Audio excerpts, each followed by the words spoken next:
Well, I had a lot of trouble figuring out how to do narrative work when they asked me to do the show. I was a bit confused about it.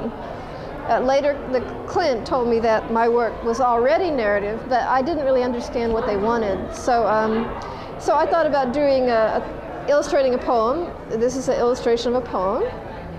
And then I thought about doing creation myths, which are the first stories of people, human beings.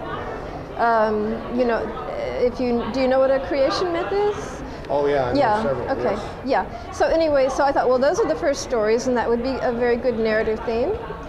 And then I had worked earlier with the Minotaur, which I have a Minotaur over here, and that's a very old story of humanity. So I guess those subjects really appealed to me. I was always interested in anthropology and sociology, and I thought they would be sort of a universal thing that a lot of people could relate to. I'm also interested in Jung, who, I don't know if I pronounced that correctly, Carl Jung, the psychologist, and he had a lot to say about those subjects. So I was also interested in his and Campbell's work in relation to those things.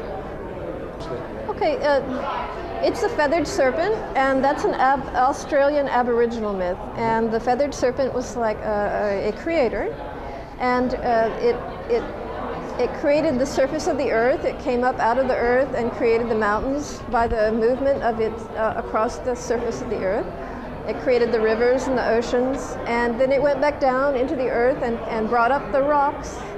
And out of the rocks were carved the animals, and you see the little animals. And then it brought the people up and put the people on the surface of the world so that they could propagate and spread and become numerous, maybe too numerous. And the people on the top are the grandfather figures, and it's called a dreaming. The whole thing is called a dreaming, and the grandfathers and grandmothers are coming up out of the earth and then going back down into the earth after they've done their work with the people and in the world. Okay. Well, thank you so much, because I was getting so much out of it. I didn't know which culture that it came from. I mean, the snake creator is also a Native American mythology. That's true. It is. It is. That's great. Yeah. And I like the powerful feeling from the serpent. I know in Christian mythology the serpent is evil, but in many cultures it's and in fact in Greek mythology the serpent is a positive symbol. Perhaps some darker subjects.